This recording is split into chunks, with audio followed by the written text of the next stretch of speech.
Welcome to Empowerment Technologies. This is Microsoft Word for beginners. So if you are new here on this channel, welcome.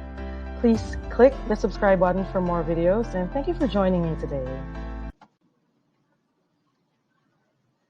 Today's topic in Empowerment Technologies is integrating images and external materials in Microsoft Word. Let's get to know the parts of Microsoft Word.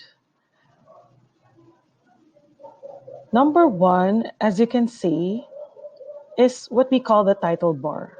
So it has document 1, Word product activation. Okay. Number 2, this part is called as your ribbon. Okay. And then number 3 is this minus sign. We call this as the minimize button. Okay. And then this box is the maximize command. It means that if you click this, Microsoft Word window will be enlarged. And if you click the minimize button, then Microsoft window will be minimized, okay? And then the X button here is number 5. This is what we call as the close button, okay? So if you want to end using your Microsoft Word, you can click this X button if you're done with your document, okay? Next is number 6. Number 6 is ruler. So we have 2 rulers actually, the horizontal ruler and the other one is the vertical ruler on the left part of your document.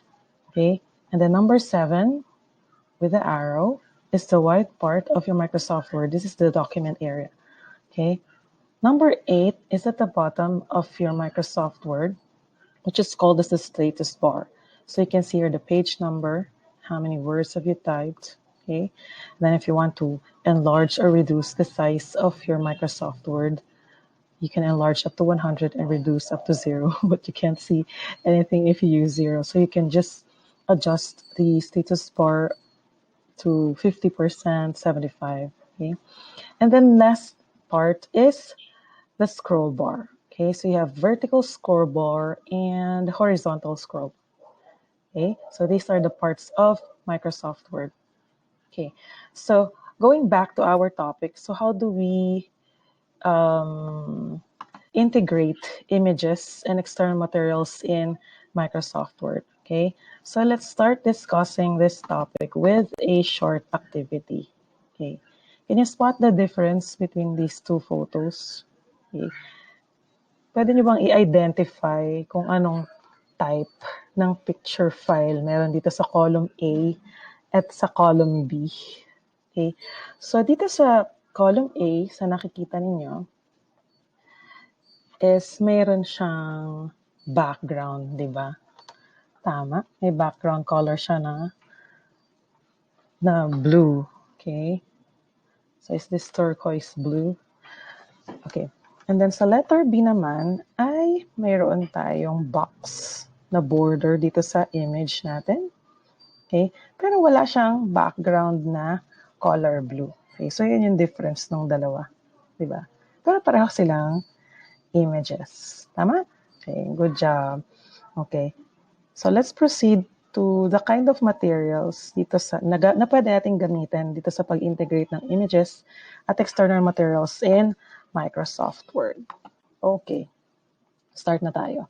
So kinds of materials. So the different materials that you can integrate or insert in your document are seen in the Insert tab, Illustration Group, shown in this figure. Okay.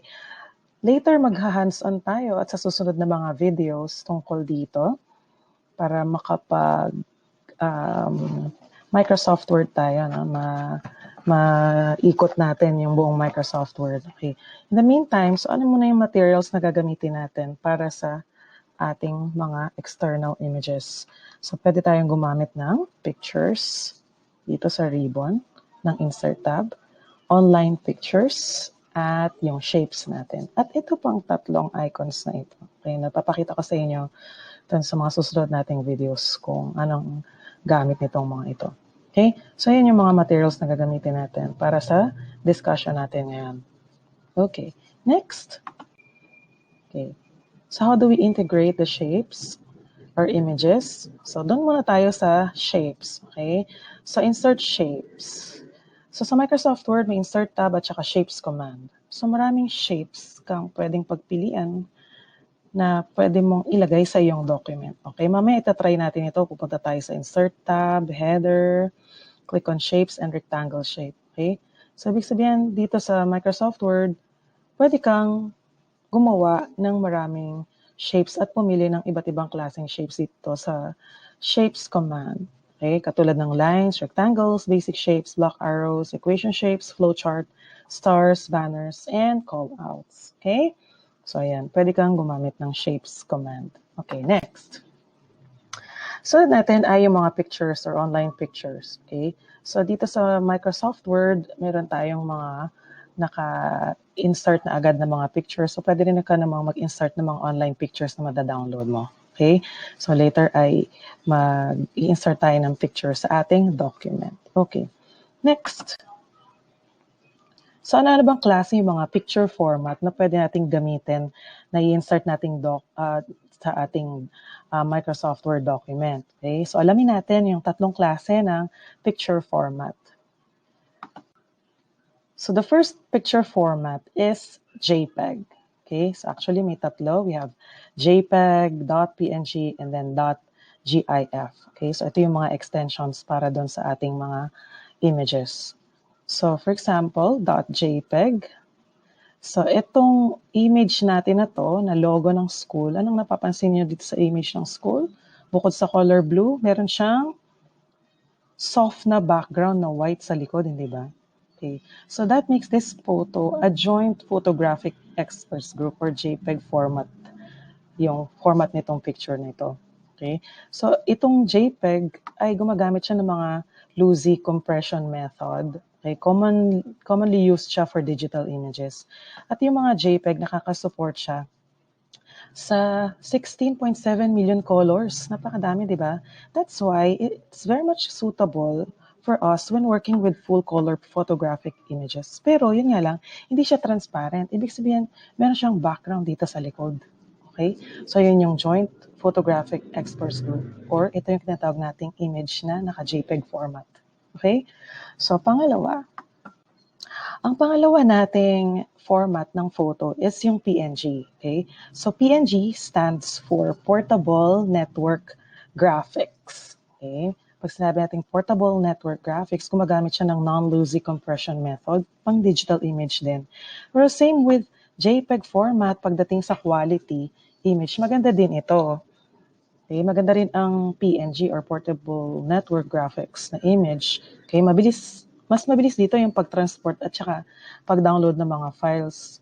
Okay? At isa pa, nagsusupport siya or ina-allow niya yung transparency. So, for example, dito sa image na ito, kung mapapansin niyo closely, nawala na yung white na background na soft kanina. Hindi ba? Balikan natin yung JPEG format kanina. Nakita niyo ba ito na white background dito sa ating logo ng school? Pagdating dito sa PNG, nawala na siya, hindi ba? Okay. So maganda yung ganitong format. Okay. And again, ina-allow niya yung transparency. Okay. Last picture format. Itong last picture format natin ay tinatawag nating graphics interchange format or yung .gif. So .gif stands for, again, graphics interchange format. Nagdi-display din siya ng transparency, kamukha ng una nating diniscuss kanina, yung PNG. Pero konti lang yung nasusupport niyang colors, hanggang 256 colors lang. That is mostly on low resolution images. Like for example, mga logos, drawings, o kaya mga small text. Nagsusupport din siya ng mga simple animation, kamukha nitong drawing natin, no? O kamukha ng image na nakikita nyo, kumakaway siya, di ba? So yung mga GIF, mga graphics interchange format na image, ay gumagalaw siya. Pero mga simple lang yung animation effects niya. Ibig sabihin, kapag ipiprint siya, syempre, hindi niya sinusuportahan yung mga printed documents. Pero pwede itong i-attach sa mga emails o kaya sa website. Okay? So, yun lang. Ano ulit yung napag-aralan natin na picture format?